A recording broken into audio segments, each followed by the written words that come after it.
In this video, I'm going to provide you with free resources that you can use to find out what the law is in your state as you're fighting back in your debt collection lawsuit. But first, if this is your first time here on my YouTube channel, go ahead and click subscribe. Each week I put out new videos that'll help you with dealing with serious debt problems. Okay, in this video, I want to talk about some of the resources that are out there to help you learn what the law is if you've been sued by one of your debt collectors. Even if you haven't been sued, it's a good idea to know what the law is, to know what the collectors are going to be held responsible for. Now, something that a lot of people don't realize is that if you're representing yourself in a debt collection lawsuit or any type of lawsuit, in most states, the courts are going to hold you to the same standards that they do attorneys that are practicing before them. Now, this doesn't seem fair on the outset because, as an attorney like myself, I do this every single day of the week. I go to court. I've been doing this for almost 20 years. Of course, I'm going to know the law better than someone who is not an attorney and has not been practicing law. So the fact that the court holds you to the same standards makes things a little bit tough and can put you at a severe disadvantage, particularly at stages like motions for summary judgment or trial if your case ends up going to a trial hearing. So in this episode, I wanted to provide you with some of the free resources that are out there so that you can research the law, know what the law is in your particular state as you draft documents or prepare yourself to attend a court hearing. So I'm going to break this up into a couple of videos. This first one, we're going to talk about Google Scholar. Google Scholar is a very powerful tool for searching not only statutes, but particularly for searching case law in your state that's going to show you how courts have ruled on cases similar to yours in the past. To show you how this works, we're going to need to go ahead and jump onto the computer. So let's do that now. Okay, Google Scholar is really easy to find. You can Google it. Just put Google Scholar in any google.com web search, or you can just go to scholar.google.com. Now, Google Scholar is a free resource that can provide you with articles and case law about what it is that you're researching specifically. So you can see it's a pretty simple page. And when I come to this page, I live in the state of Arizona, so I want to search Arizona law. I'm going to click this little button here that says case law. And then you can see it provides you with some different options here. Because I'm logged in, it knows that I'm in Arizona. I can search case law from Arizona courts, or if I was in some other jurisdiction, you can see they have all of the state courts and the federal jurisdictions. Now, if you're being sued by a debt collector or a junk debt buyer like Midland Funding, Portfolio Recovery, one of those guys, you're probably going to be in state court. And the easiest way to be able to figure this out is just look at the complaint and the summons.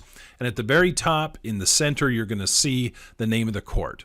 And if it's a local court, state court, as long as you're not in federal court, which would be really unusual that you'd be in a federal district court for a debt collection matter, you're going to pick the state that you're in. So for instance, again, I'm in Arizona. We have all of Arizona courts. I could click on there and it would encompass the Court of Appeals as well as the Supreme Court, which is what I would want to do if I was researching the law in Arizona. But let's say that I was in Colorado, same thing. You're going to want to get all of the opinions from these various courts. So once I pick the jurisdiction that I want to research, then I can click done. Then it's going to bring me here to the place where I need to put in my search query. So at the top, we need to pick something that we want to research about.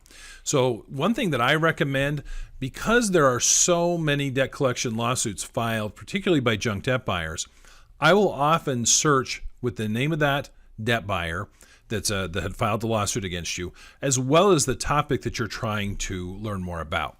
So let's say that I was sued by Midland Funding, and I wanted to learn more about how the courts treat motion for summary judgment.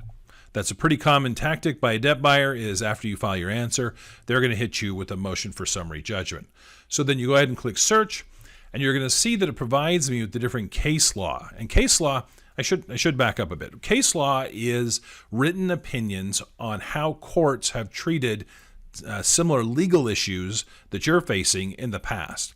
The higher the court, the more binding it is. So for instance, in Arizona, if the Arizona Supreme Court rules on something, that ruling and the way that they've ruled is going to be binding upon all of the courts below it, like the Court of Appeals and the Superior Court. However, if there's a Court of Appeals decision, that decision is not binding upon the Arizona Supreme Court because they are a court that's above them. So Basically, what we're doing is we're looking to see how the highest courts in the state have ruled on that particular issue. And you can see as we go through here, there's this Midland Funding versus Howell, Midland Funding versus Galagos, Midland Funding versus Omega, and the various different kind of cases that are dealing with the issue of a motion for summary judgment. Once what we can do, like this is kind of nice because it's a fairly limited number of cases. This is something that's manageable that we could actually go through. So you click on the case. It's going to tell you, again, the parties, case number. It's going to tell you the court that it was in, the date. It's good to have the more recent case law. And then you can read through the decision and determine if there is an issue in here that's applicable or similar to what it is that you are dealing with in your case. Now, something that's interesting that you are seeing right here from the get-go, this case was not published. You see right here where it says not for publication. In the state of Arizona and every other state, unpublished decisions are generally not binding precedent on the courts. And so this case, you may ask yourself, then why would we even be concerned about a non-published case? What benefit does it give us? Well, the benefit is there's always discussion about the issues. So you may not be able to use Midland Funding versus Howell in your case if you're in the state of Arizona, but you can read through here and read how the court discusses things like a topic that's a big issue in all debt buyer cases are business records. Can a debt buyer get business records of another entity, usually the original creditor, admitted into evidence? And so you can read through here and learn how the court reasons this and if they're saying yes or no. And they cite to other published decisions.